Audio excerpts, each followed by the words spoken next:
for joining us for another informative, educational, and entertaining edition of Music and Medicine with Dr. Charles Modlin, kidney transplant surgeon, board-certified urologist, public speaker, and well-known community national leader for the elimination of health disparities, dedicated to informing you, the listening audience, about important health topics and health information that you, your family, and your community need to know, while at the same time providing you with quality entertainment, because music and entertainment is medicine. Dr. Modlin's co-hosts are Jerome Brown and registered nurse Jonathan Branch, and the program often includes special content expert guests. So, without further ado, here is the host of the show, Dr. Charles Modlin.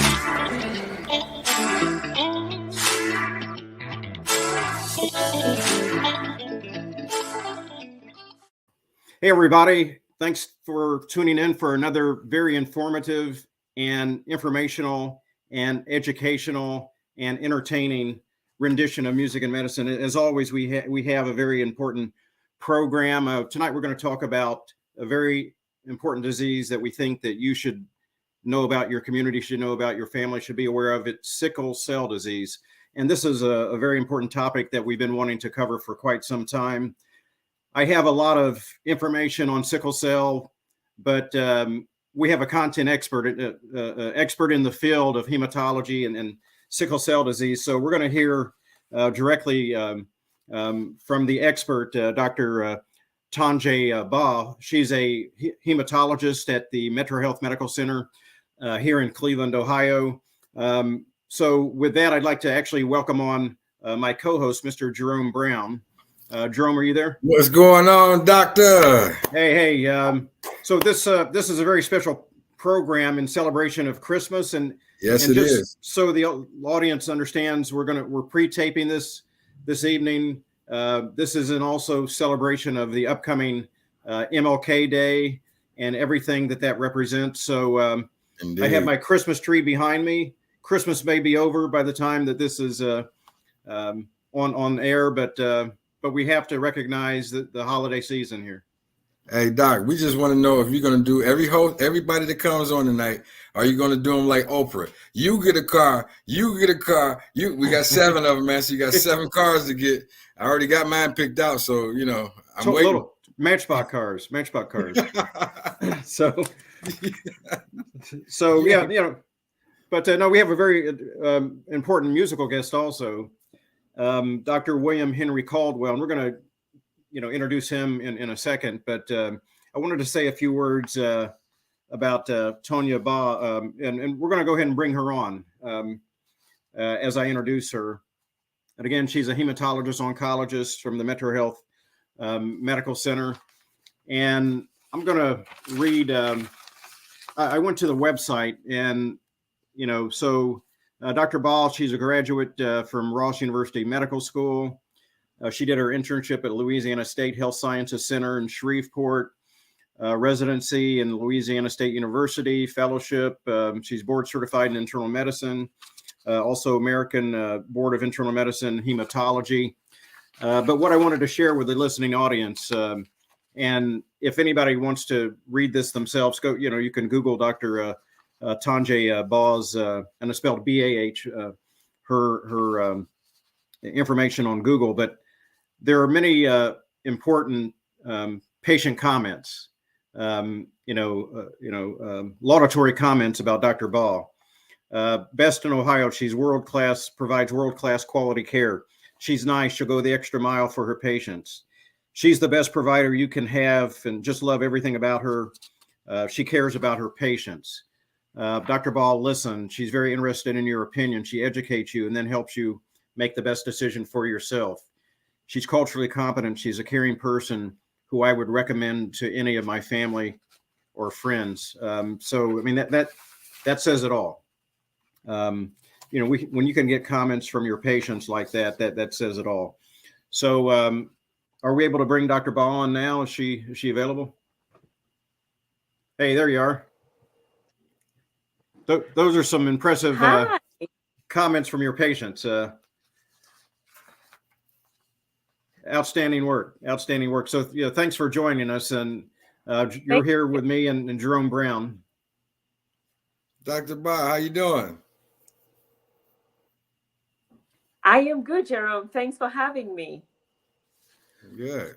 So we're here to talk about something that you're an expert on, one of the leading experts in the country, sickle cell disease. So we know that it affects predominantly African Americans, people of sub-Saharan descent, India, South America, that kind of thing.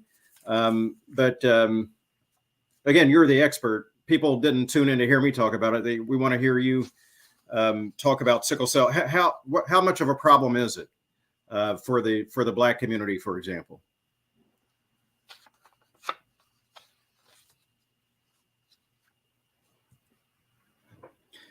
Looks like Dr. Bah may be having some technical issues, Jerome. But are you there, Dr. Bah? So she'll log back in, but I do have a little information. So sickle cell disease affects millions of people throughout the world. It's particularly common amongst the ancestors who came from sub-Saharan Africa, Spanish-speaking regions in the Western Hemisphere, South America, Caribbean, Central America, Saudi Arabia, India, and Mediterranean countries such as Turkey, Greece, and Italy. And it affects about 100,000 Americans, occurs in about 1 out of 365 Black or African American births. In Hispanics, it's about 1 out of every 16,300 Hispanic births. So you can see that it's more prevalent in Black or African Americans. And also there's something called sickle cell trait. About 1 in 13 Black or African American babies is born with sickle cell trait. That's different than the sickle cell disease. So Dr. Bah, are you back with us? Yeah, it looks like she might be having some technical difficulties. And this is what can happen, in this age of digital technology. And yeah, of course. So we understand it. I've had that issue before.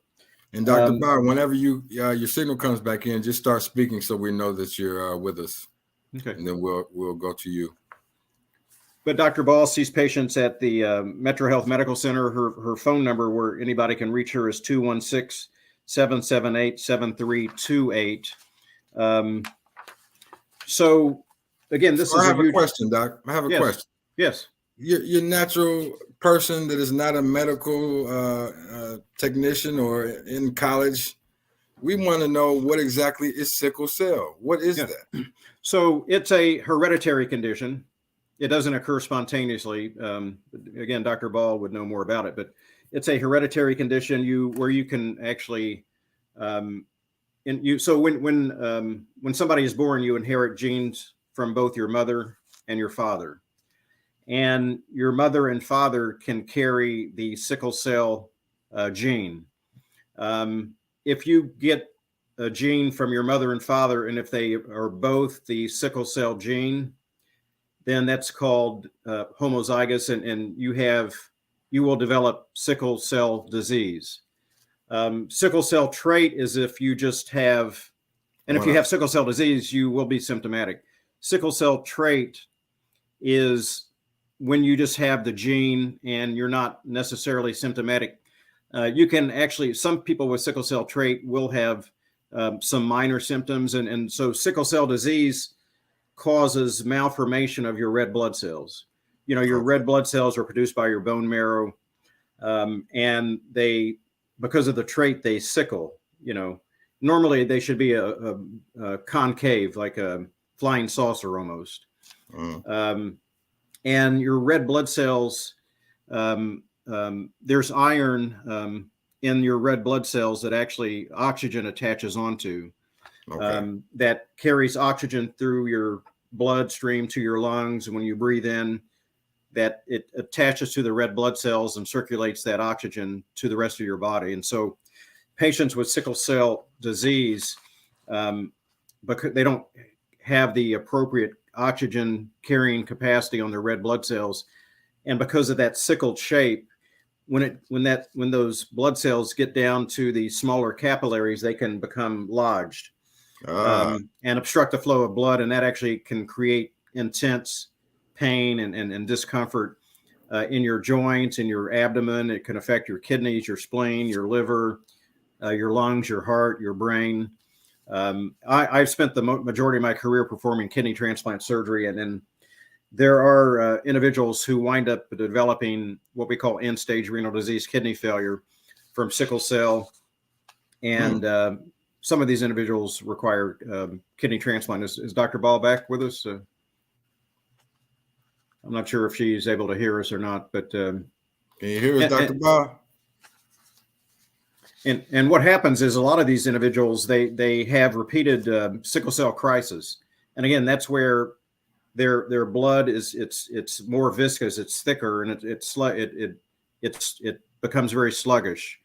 Wow. And that can lead to repeated episodes of severe pain and discomfort, requiring repeated visits to the ER, emergency room, where individuals oftentimes need very powerful, potent narcotics to treat their pain. You know, one treatment is blood transfusions, and that's one reason why the American Red Cross oftentimes is looking for blood donors. Because these individuals need blood transfusions. Again, there's more advanced therapy that, you know, Dr. Bah would know more so than I, in terms of how, you know, this condition is treated. If we're not able to get her on, we will get her back on, so for the benefit of the viewers. But we thought this was a very important topic to cover. We actually do have some individuals from Sickle Cell Support Group from Kindred Spirits. We're going to bring them on in a second, but first I wanted to introduce our entertainer. And again, this is Music and Medicine. We know the viewers tune in for this very important medical information, but they also tune in not to be bored by me, but to be entertained by. We don't like dry turkey on the holidays, man. Right. We gotta have some juice in the turkey, man. Come on, man. So you're an entertainer, you know, Jerome. But actually, Dr. Bah, it looks like you're able to hear us. You think I'm funny, huh? You think I'm funny? You very much are. You know, it's there was a movie with Joe Pesci. I won't go into it. You think I'm funny? You think I'm funny? You know, but Dr. Bah, you back with us? Are you with us now? So yeah, it looks like she's still having some I can hear you now. Sorry about that. Oh no, we can hear you too. Good. So you know, I just kind of gave a general overview of sickle cell, which is at the elementary level compared to your knowledge. And I was talking about how sometimes these individuals, or often, you know, these individuals have to resort going to the ER over and over again. A lot of times, unfortunately, they're mislabeled as drug seeking, which they're not. They're in actual real pain. And I was talking about how a lot of times blood transfusion is the treatment. But again, I'm sure there's other more advanced treatment options now than there were when I was in medical school. So maybe you might tell the listening audience, maybe, you know, how do you manage patients now with sickle cell disease?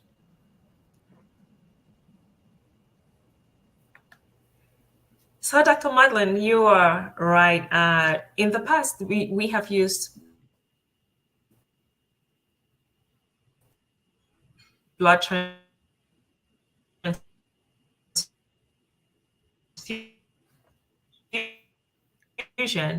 to support our patients with medicines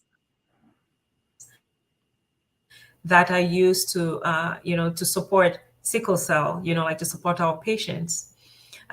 One of them, we have monoclonal antibodies that are used. We call it Adakview. We also have voxelotor. There are different medicines that are used now, and I think there is hope in the field. We have great, improvements in supporting these patients, and there is the chance that these patients can be cured from their sickle cell with gene therapy and stem cell transplant. That is the new, that's where we are going to right now. And, I see that sickle cell has a bright future. Not long now, our patients will be cured from sickle cell. And this is something that we never thought of in the past. That's remarkable, Jerome. And I Super do know remarkable. that, yeah, and I do know that Metro Health is developing a stem cell program. So that's going to be happening right at Metro Health. That is correct. That is correct. So it will be right here at Metro. We have the doctors with that desire to help these patients. It's a special population, and like you rightfully said, many people do not understand this disease. Yeah.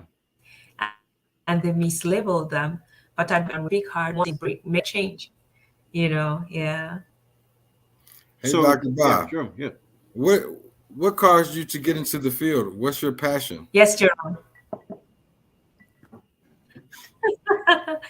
So I was born in Cameroon. That's a country. It's in West Africa. Okay. Yeah, and my family, we never had sickle cell patients. My neighbors, it was a couple. They had this family, their children died before they are 3 years old, and they were labeled as the witchcraft family. So I grew up thinking sickle cell was like a curse, a witchcraft. Wow. And my family, because all of the children were healthy, we were labeled as the family that was blessed. And growing up and learning more about the disease, I found out, there is something that could be done, that I can do. And I felt the call to go in and learn about this disease and not just help the people here, but go out and educate, patients. So once a year, I go out to Uganda, to a little tribe where they have a lot of sickle cell patients. The children die really early. I go there and I spend a month with them, educating them, teaching, providing some medical help to them. Right. That's wonderful. Have you seen that family since you come back here? Have you seen the family that you grew up near? No, I haven't seen them. We lost contact point as we were growing up, but they have all kids were born at the same time with the siblings and my siblings, and they would they die, and my family was doing well. I didn't think there was nothing we did to deserve all all of that, and I don't think they did anything to deserve all that suffering too. So when I had the opportunity to be a doctor, I felt I could bring that change, maybe not to this family, but there are other families that need that education, that help. So if somebody has sickle cell trait, what do they need to know? So should every black person be screened?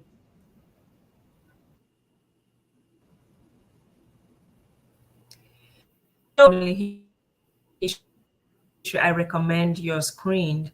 Right now, in the States, it's part of the newborn screening. Whether you're white or black, it doesn't matter your background, everyone is screened. In the past, it wasn't the case.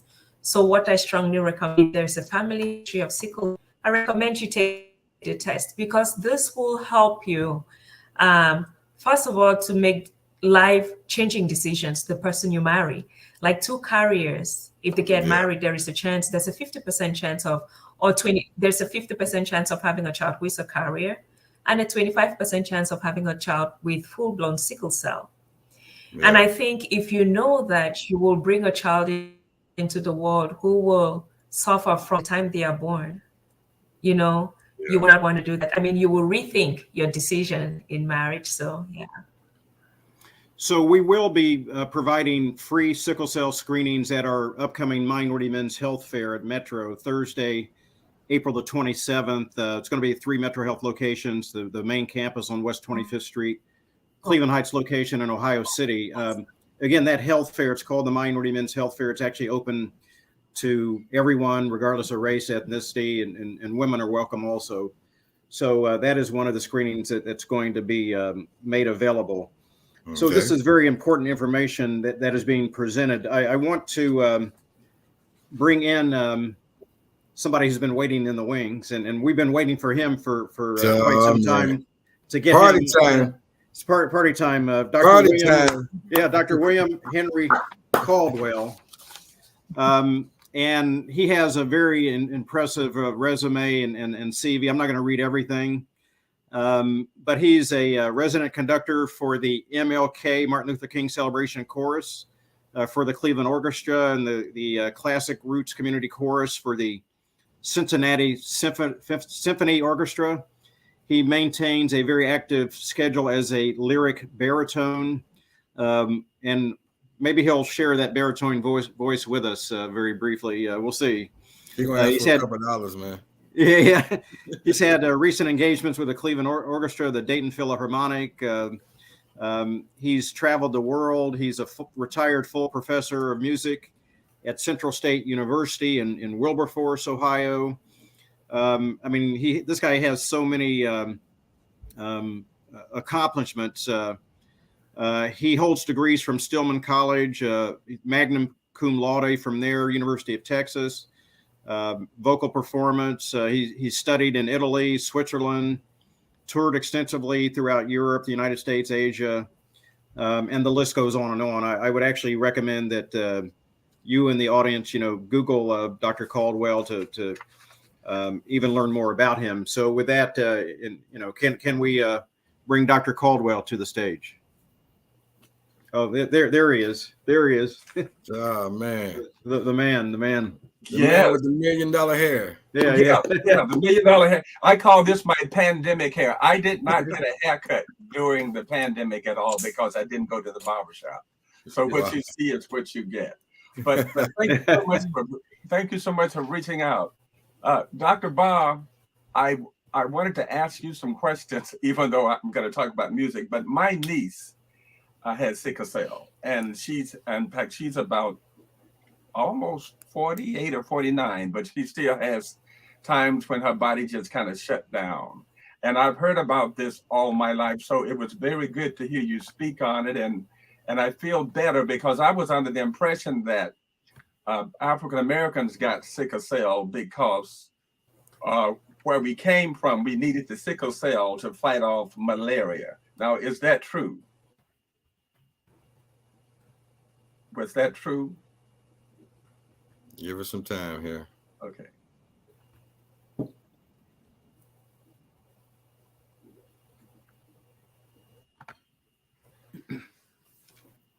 Doc, did you hear of anything about that? Yeah. So, I mean, again, from what I understand is, obviously malaria is endemic in Africa, and I don't know if is Dr. Bah, she able to respond, but what was noticed was these individuals who had this sickle cell trait and disease didn't acquire malaria. Again, that's my understanding. Yeah. So it was protective. It was a protective gene against acquiring malaria. But obviously, in most countries nowadays, that's not a major issue, especially in the United States. And it leads to much pain and suffering. And again, it's very disturbing that this affects our young children, adults and children alike. But it's something, again, that Dr. Bah, recommended that everybody get screened. Now it's a requirement for, regardless of your race or ethnicity, that, when you're born, you get screened. But for those of us who are older, many of us may not have been screened. So, and what actually was enlightening to me is that Dr. Bah said there's hope in the future, gene therapy, to where this is a disease that can actually be cured. Yeah. So Dr. Caldwell, I've seen you for years. I've admired you, especially at the Severance Hall Cleveland Orchestra MLK concert. Everybody, when you walk in, I'm just wondering, how does it feel when you walk into all that applause? I've actually imagined maybe walking into the operating room with people applauding me, but that's never happened. It's never going to happen. Well, when I walk out and they're doing that, it relaxes me because it proves that I have something to offer and they want to hear it. And it's always been the case like that at Severance Hall. I don't think people are aware, but that venue at Severance Hall, and Severance Hall itself was designed exclusively for the Cleveland Orchestra. And the Cleveland Orchestra is one of the finest orchestras in the world, not the United States or Ohio, but the entire world. If you Google it, the top 10 orchestras in the world, Cleveland is going to be in the top 10, and it's going to be sometimes as number one, sometimes as number two, depending on the circumstances. But it has a tremendous history. So when you go in there knowing that you've worked hard, that if you're on that stage, you're prepared to be a part of a great legacy, a great history, because if you're good, that's where you go to perform. And I've been fortunate in that association reached out to me back in 2003 when I was much, much younger and I didn't have gray hair. And I was working with young people in higher education. But after I retired from higher education, teaching in higher education, I could not retire from the art because the art is a part of me. I'm going to take it to my grave. Yeah. And so they brought me back to work with the MLK chorus on a regular basis, exclusively with him. And it's just wonderful to see the people that are involved, because the ages in the MLK chorus range from like 30 to like 96 or 97 years old. And these are African Americans, and sometimes they're other people of color and other sections of the community participate. But to see the impact that this music has on their spirit, they look forward to it. Some come with walkers, some come with canes, some of them read music, some of them don't read music, but they all have the most important thing, the desire. They really want to do it. That's right. And they do it, and they do their best. I don't critique them like I would critique I would critique a college choir, where I would rehearse with the college choir every day, for an hour or whatever, so it can be totally what I want it to be. I can mold it. These people I see 2 weekends, and then we're on the stage, which also lets you know that they really have to love what they love, because they're able to digest all of this music. And then like 2 weekends of rehearsals, then, present it on the birthday of the Reverend Dr. Martin Luther King Jr. I'll tell you, from an audience perspective, to us, it seems as if you've been rehearsing for 6 months, with it. Oh, no. So, no. I don't know if you should have told everybody that one, Dr. Caldwell. Yeah. But it shows how gifted and how dedicated and how talented they are. And I keep telling everyone, the Cleveland area, when it comes to the arts, periods, classical music, gospel, or what have you, you can find it in Cleveland. And even though I'm way down here in Dayton, Ohio, I find more excitement sometimes up north where you guys are. I'll tell you what, I actually had a small taste of what it feels like to stand on that stage during that MLK concert. I don't remember the year. It might have been 2008. I forget exactly, but I was one of the MLK Community Service Awards recipients. And I always tell everybody that was one of the greatest honors I've ever received. So, I applaud you. I thank you for recognizing Dr. King year after year after year. Yeah. Every day is MLK Day. My father always reminded me about that. But that concert means everything to me. And you are where you are. I am where I am. Dr. Bah is where she is. Jerome is where it's all because of Dr. King provided us those opportunities. So bottom line. And I think we have a 4-minute performance that you're going to allow us to view. This was something that we did just last year, but it was during Juneteenth, because we didn't have the MLK concert, but the Cleveland Orchestra wanted to do something for the community, for the total community. So they did a Juneteenth a celebration, and this is the chorus singing during that concert. In fact, we did 3 spirituals. I forget which one this one is. I think it's Lord, I Want to Be a Christian. It's a sorrow song. It's a very slow kind of song that they were able to capture. A lot of those people, like I said, don't read music. A lot of them don't read music, but they have that spirit, they have the desire, and they want to do a good job. And for them to extract that from that concert and put it on YouTube I'm thinking, wow, I guess you want the world to hear it because the world can hear it now. So let's let our viewers hear it. Is Russell there? He can tee it up for us. Russell Johnson. Thank you.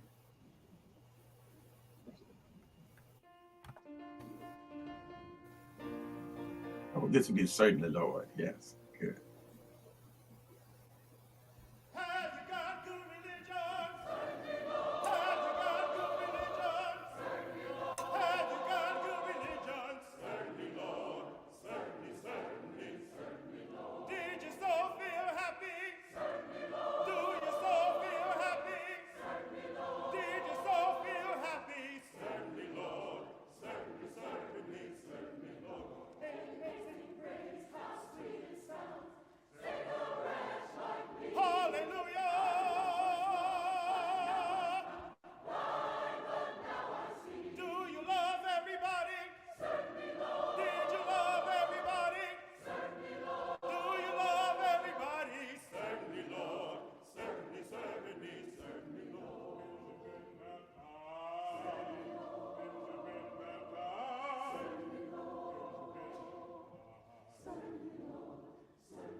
Gee whiz. Yeah, that was beautiful.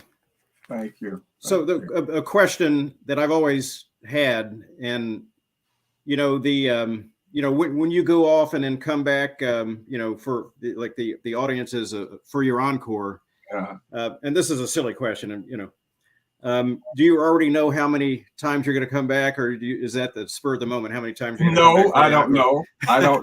I don't know because audiences, you have to go by how they are, and they don't lie.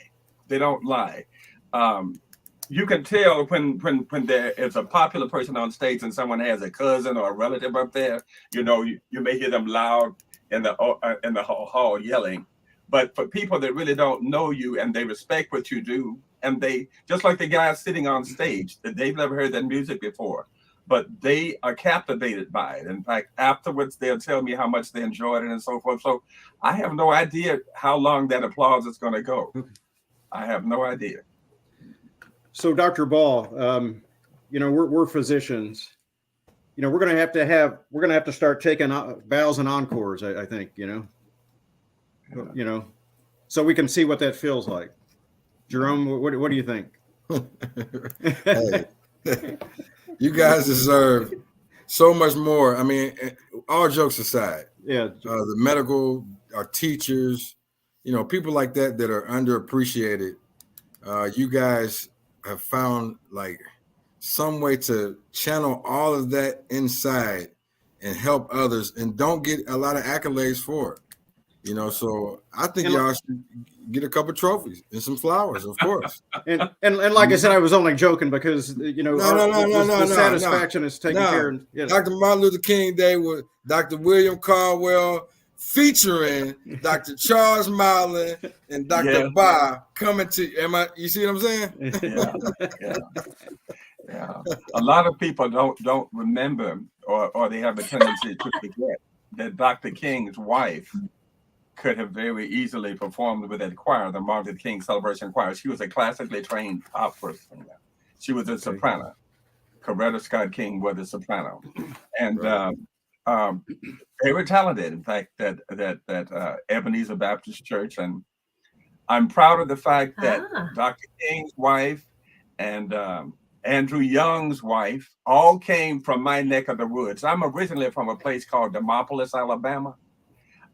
That's down around Selma, Tuscaloosa, Montgomery. I'm sure you've heard of those, but that's where they all came from. So when we get to the promised land, like Cleveland, and able to share what we do and find an appreciative audience, that appreciate what we do, because, I mean, when we do this music, I'm not just doing it because it's beautiful. I'm doing it because I experienced it.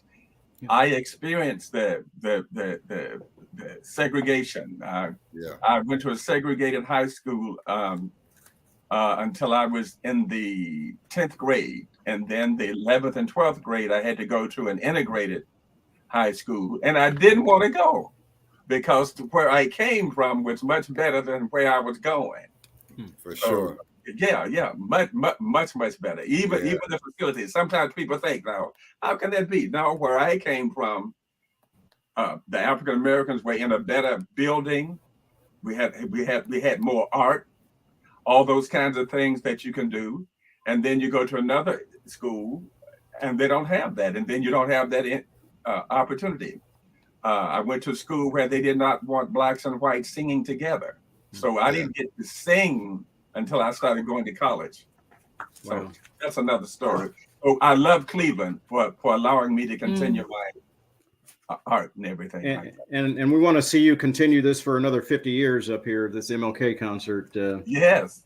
So you're a baritone, and I trained on trumpet when I was younger, but I never had any vocal training. So can you, so there's baritone, there's tenor, so what are the different octaves? The highest of all the voices is the soprano, and in fact the highest soprano voice is called a coloratura soprano. These are Italian terms, of course.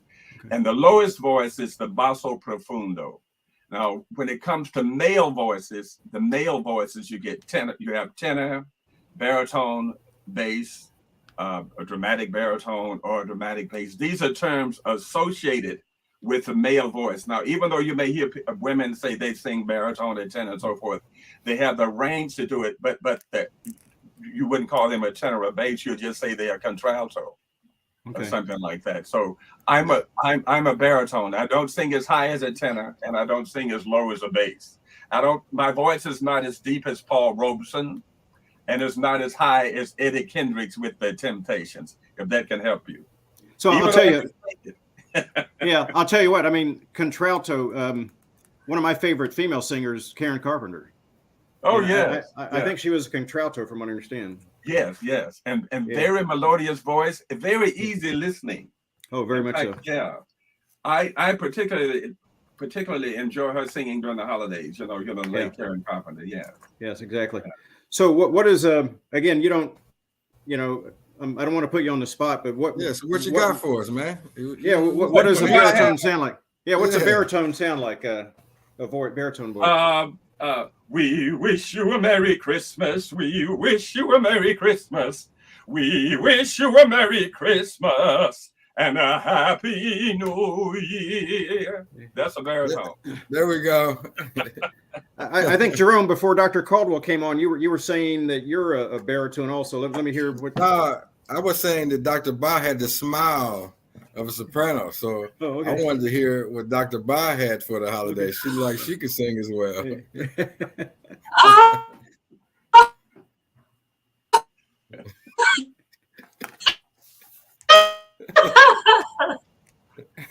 No, I.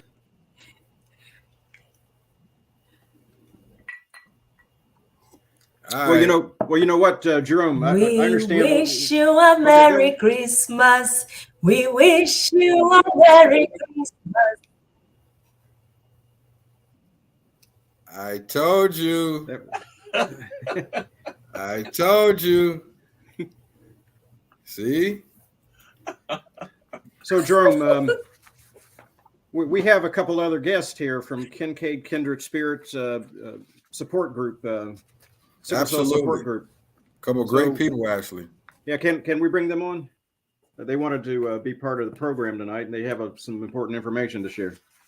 Yeah, first of all, we have Miss Glinda Dames-Fincher, who has lived with sickle cell for 63 years. Glinda has a Bachelor of Science degree in medical technology, also known as clinical lab science. She was employed in clinical laboratory medicine for 26 years at two major medical facilities, 10 years as a medical/legal analyst. Her clinical laboratory experience is predominantly in acute care chemistry and hematology. She presently is disabled but retired. For almost 40 years, Glinda has participated in sickle cell support groups and helped organize and run groups for adults, families affected with sickle cell, and she is an advocate for sickle cell disease treatment, funding, and research at the federal, state, and local government levels. Presently, Glinda is a volunteer medical advisor for Kindred, Kincaid Kindred Spirits Incorporated, a nonprofit adult. Let me see, what is this here? And let me see where we at. A nonprofit sickle cell support and youth mentoring group in Cleveland, Ohio. She is also a member of Northern Ohio American Red Cross Blood Services Committee and the Sickle Cell Subcommittee, which was formed to increase diversity in blood donations and in support of National Sickle Cell Awareness Month in September. She is also on the Healthcare and Criminal Justice team of the Greater Cleveland congregations representing Shiloh Baptist Church. I introduce Mrs. Glinda Dames-Fincher, everyone. Yeah, thanks for joining us. And Jerome, I would say, I don't know how she can call herself retired. That's not retired. That's not retired. I mean, I would be exhausted. I would be exhausted. Retired from making an income. Yes. Well, you've helped educate and save a lot of lives out there, and we thank you for your dedication and continued work. To educate people about sickle cell trait, sickle cell disease, to let people know that there are resources out there. There's hope out there. I know you want to share with us something about there, and this is the first I'm hearing about this sickle cell music therapy. Is that something? Yes. That yes. Yes. Well, as you and Dr. Bah spoke about, with sickle cell disease, it is actually a severe anemia. It is not an iron deficiency anemia, but it's an anemia where our blood cells only last, because they are misshapen and they stick together and get destroyed quickly. Our blood cells only last our red cells only about 10 to 20 days, whereas normal red blood cells last about 120 days. Wow. So you see, we have a severe anemia. So when we have those sickle crises, the red cells stick to the blood vessels and to each other. This can happen in any part of the body at any time. And as a matter of fact, the winter time, and especially around the Great Lakes right now, is one of the worst times for sickle cell patients, because cold, getting any kind of infections, viruses, stress, all kind of things like that can cause a sickle cell pain crisis. And the major manifestation of sickle cell, starting as early as 6 months of age, is the pain crisis. This pain is beyond anything you can imagine. When I speak to medical school classes, I'm presented to medical school classes, and the professor wants me to explain it to them. I ask, if you've ever had your hand slammed into a door, or into your fingers into a door or a drawer, imagine that pain starting anywhere in your body all of a sudden. But that door is not released. It is pushed and pushed till your bones are crushing. And that you go through that pain for hours, days, and even weeks. This pain can come on all of a sudden. I go to bed tonight fine and wake up in the middle of the night in excruciating pain like this. So since this disease causes so much pain, plus organ failure, all your organs can be affected. Strokes, 25% of people with sickle cell have strokes starting in childhood. We have about 25% of us have kidney failure. Our lungs are destroyed. Spleen, by the time we're teenagers, our spleens are totally non-functioning. So if they haven't been removed already. So our joints, we get a major collapse of our shoulder and hip joints.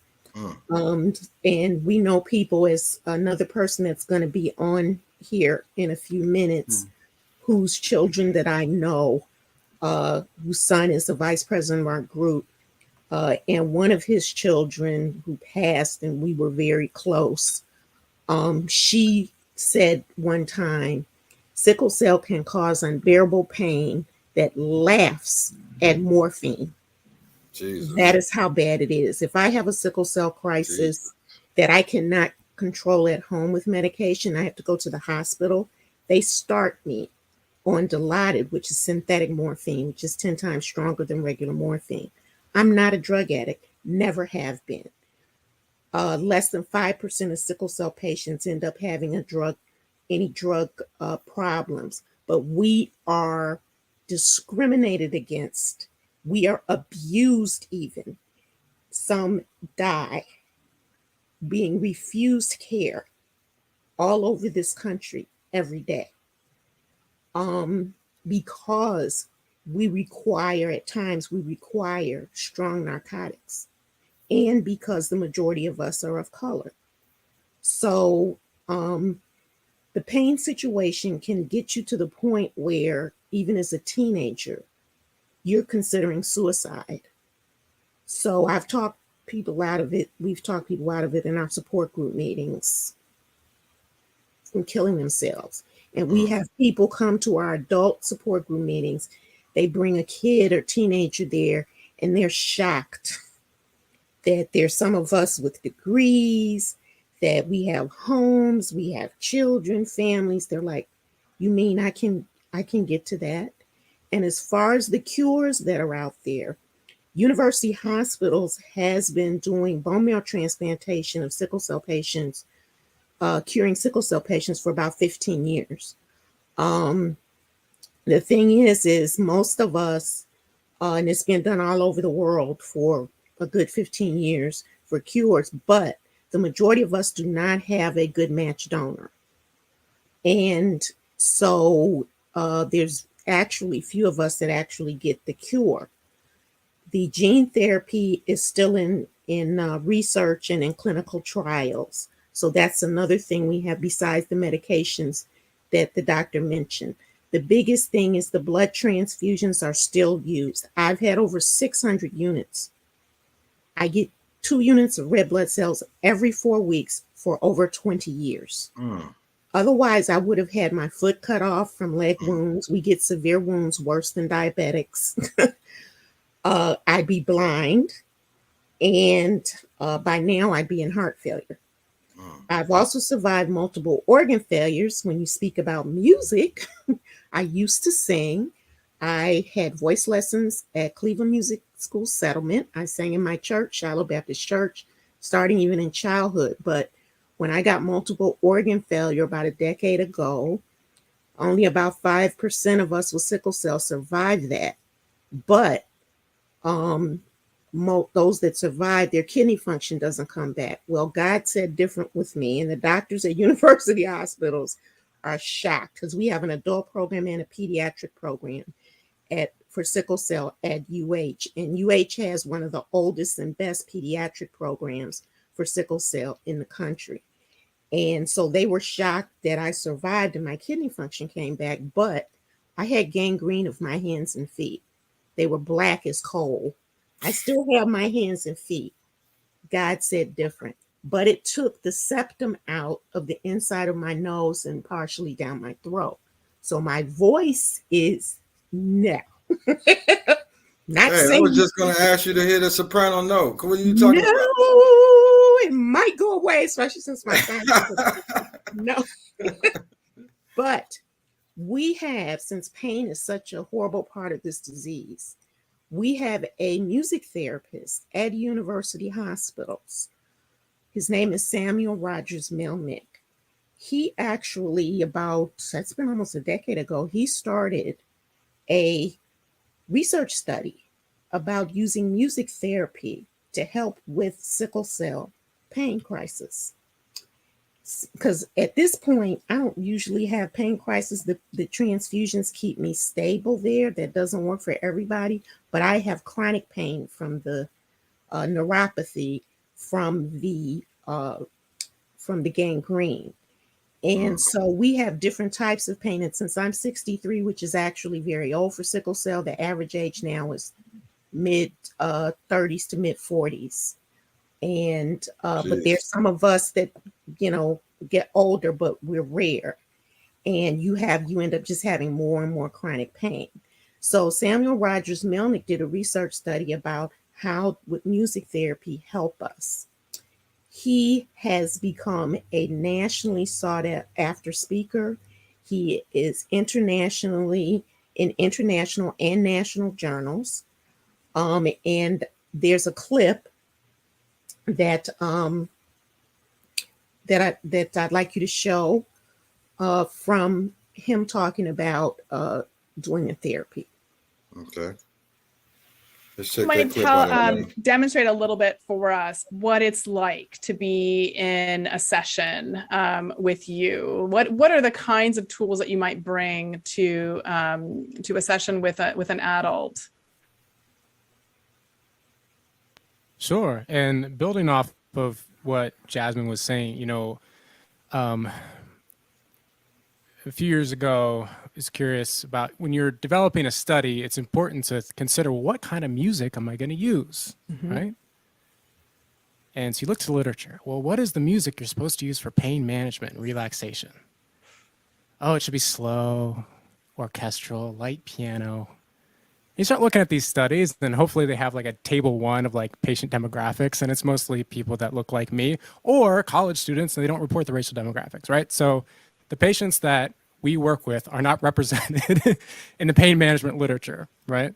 Which is why I did a survey study to inform future research that asked 100 adults with sickle cell disease, what kind of music do you listen to when you have pain?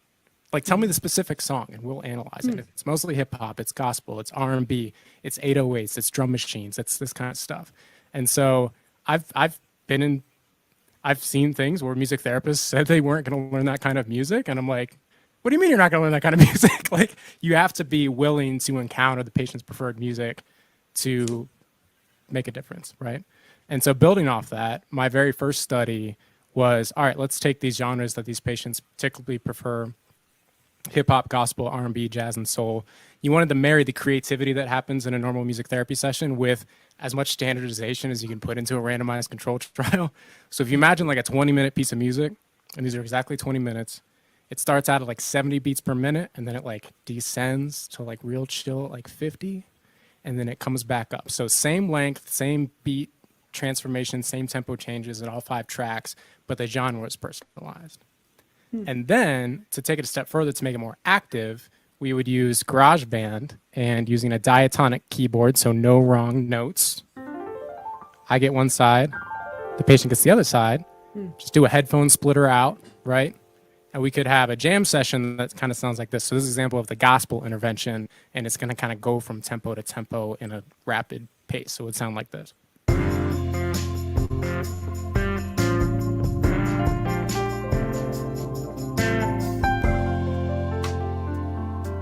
So I might say something.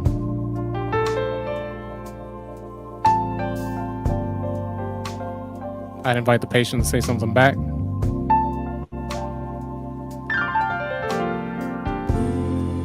And as the session will go along, music settles down, patient becomes more creative, more engaged in the process.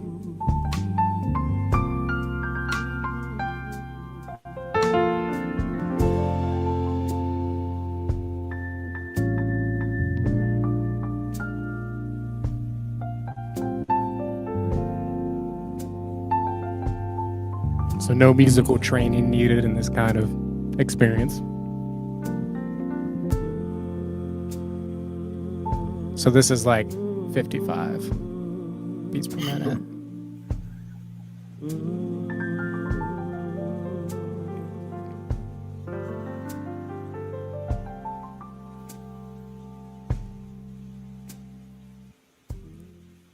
So that's a kind of example of an experience where we try to create. It's very engaging but very accessible at the same time. And even in patients who are in excruciating pain, it can you slowly invite them to engage more and more in the process. And we find that they can do this for 20 minutes. My first experience with these patients was actually doing group drumming sessions for an hour. And building off of your prior conversation with Kelly, that's something that music therapists are especially trained to do. We're the difference between simply listening to the music versus engaging the music. We're the people who are there to process. If you have a profound emotional experience and respond to the music, we're there to provide that, therapeutic relationship and processing that turns this music tool from something that you're just sort of listening to something that you're really engaging with to assist with your health. Yeah, I mean, Yes, thank you all so much for having me on.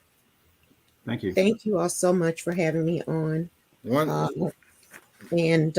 You've posted, I think you posted from our sickle cell support group, Kincaid's Kindred Spirits. We've been in existence since 2004. Adrian Kincaid founded our organization. So I'd like to have you present at our upcoming Minority Men's Health Fair, Thursday, April the 27th next year. We'll be in touch to have you there. Yes, our men are always there. We usually have a table at your events. We try to have our guys there. Okay, I appreciate that. Thank you so much. No, thank you, Dr. Caldwell. Yeah. Yes, I it looked like something. It looked like something struck your nerve over there when we listened to that music therapy. I want to know what was going on in that mind of yours. In fact, thank you so much, Glinda. That was incredible and very, very informative.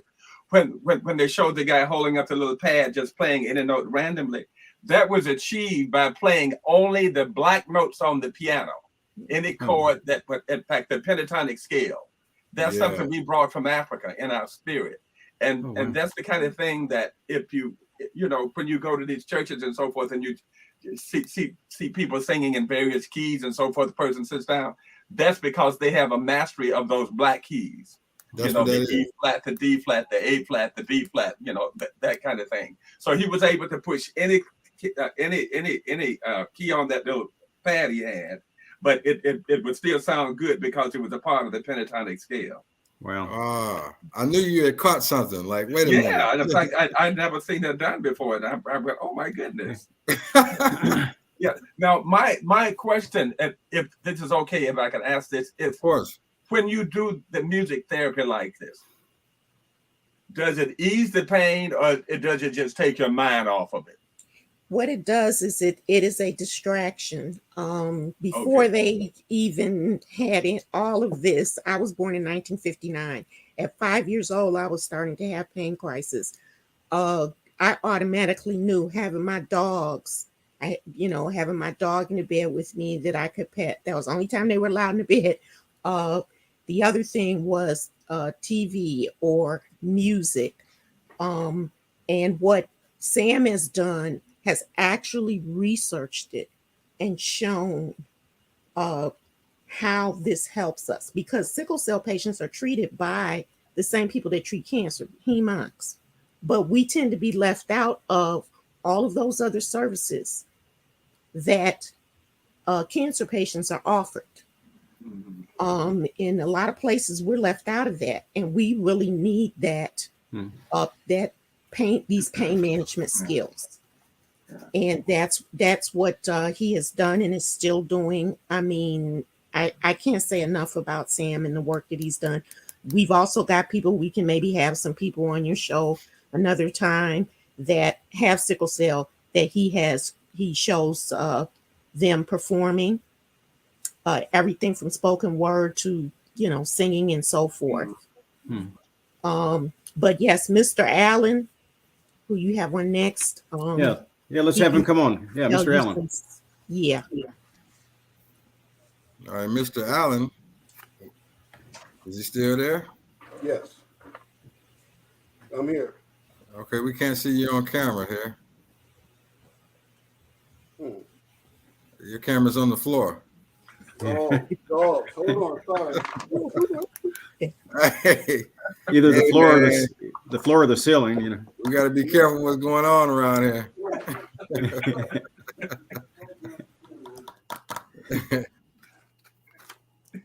Apology. There he is. All right. It says here, Mr. Allen, Yes, former sir. member of the Mid-Atlantic Regional Genetics Network and the Alliance of Genetics Networks, now known as the Genetic Alliance. Larry was a member of the U.S. Health and Human Services Department Advisory Committee on Blood Safety and Availability. Larry was appointed to bring sickle cell to the sickle cell community. Wait a minute, how do you have this? Larry was appointed to bring the sickle cell community to the regulatory table. He served 3 terms on this committee.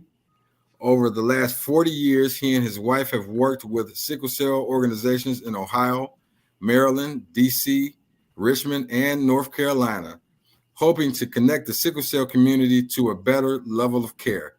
During his time in blood safety, he was approached by the president of the Committee of 10,000, the nation's oldest blood watchdog group, and has served on this committee since 1999, Mr. Larry Allen. Yeah, welcome to the show, Mr. Allen. Thank you. So, from what I understand, you have also some relatives who are afflicted with sickle cell disease. Well, I'll start out by saying the first 20 years of our marriage, my wife and I raised 2 children with sickle cell. Okay. For the next almost 20 years, we raised 3 children because she had a son who had it. So we ended up for almost 39 years raising 3 children with sickle cell. Unfortunately, our daughter passed away in 2017.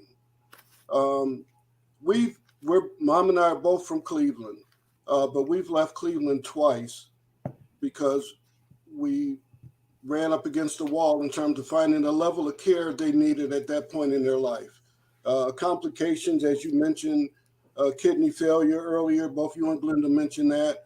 And Dr. Modlin, one of the first times I met you was with my daughter at a Red Cross meeting, and you had agreed to take on her surgery. But unfortunately, we couldn't keep her out of the hospital enough to pass through all the regulations and standards that are set for transplant patients. So as hard as it was, we had to take her off of that list because staying on that list has consequences if you are still very sick. And at that point, we left Cleveland again. She was life flighted to Duke University. And the first year there was pretty good, except there were challenges within the administration there at Duke, and the doctor that we went there to see, to work with, had to leave. And then we found another specialist in Greensboro, North Carolina, and he started actually a new day sickle cell hospital for people in the region. But within months, he started to have conflicts with the other doctors who didn't understand why he would want to keep some of these patients as long as he did in hospital.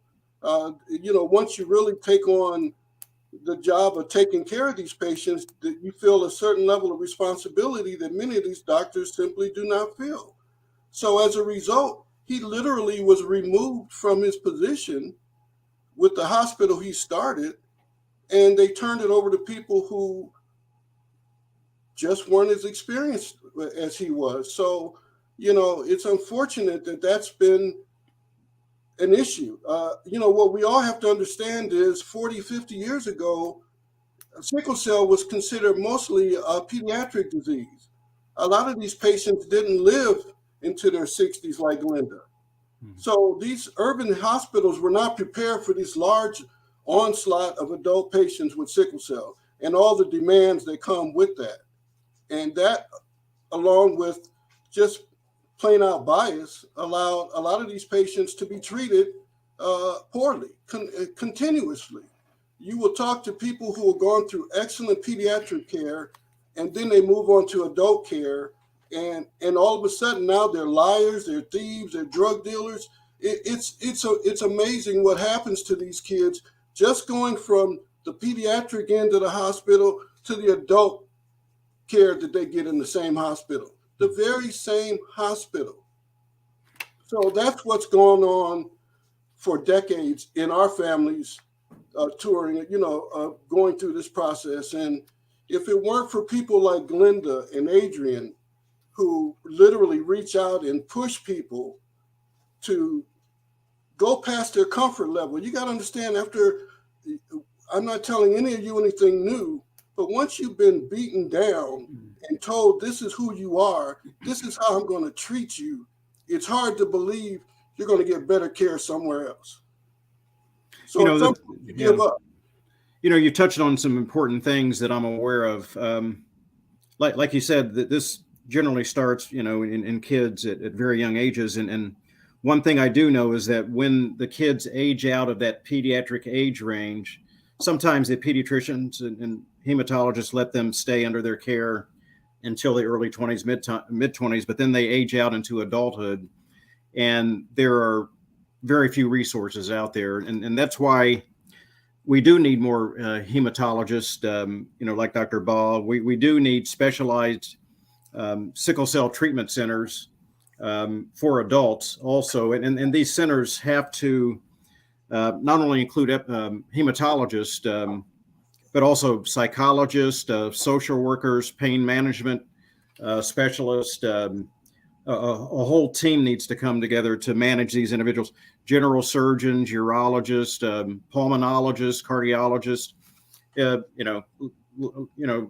Like Glinda was saying, I mean, it affects all the different organs. So we do recognize this, and a lot of physicians, again, and this is a sad state of affairs, but it's true.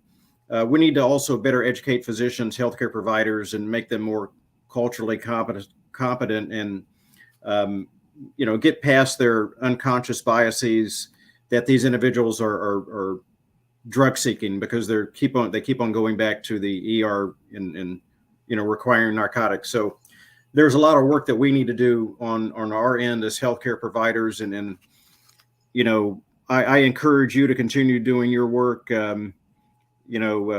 Kincaid's Kindred Spirits, Glinda, I mean, without you, I mean, the word wouldn't be out there. And again, you're saving lives. So it's unfortunate that you've had to endure all these years of, pain and suffering, seeing your children suffer in this way. And as a result, you've suffered also. And I know that's been a big burden on you. So we will have both of you back. We're going to have Dr. Bah back because this is a subject, this is a deep subject matter, and we've covered a lot, this evening. But we need to touch on this more. And I'd like to thank Ken Hawkins, who actually encouraged us to cover this topic. But we want to, we're up against the clock right now. We want to thank Dr. Caldwell also. For entertaining us, and we look forward to seeing you at the MLK concert on it's the Sunday before MLK Day. That's correct. It's always that Sunday. I think it starts at 7 o'clock. Yes. So we look forward to seeing you during that performance. And we wanted to thank the audience for tuning in. To this program, and stay tuned for more. Dr. Bah's back. Yeah, Dr. Bah's back.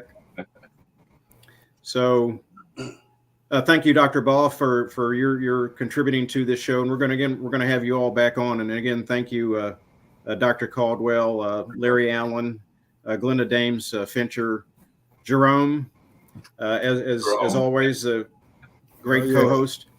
So, guys. Everybody stay strong and enjoy your holidays and MLK Day. Thank you. Happy holidays. Thank you. God bless you all. Thank you. Thanks, everybody.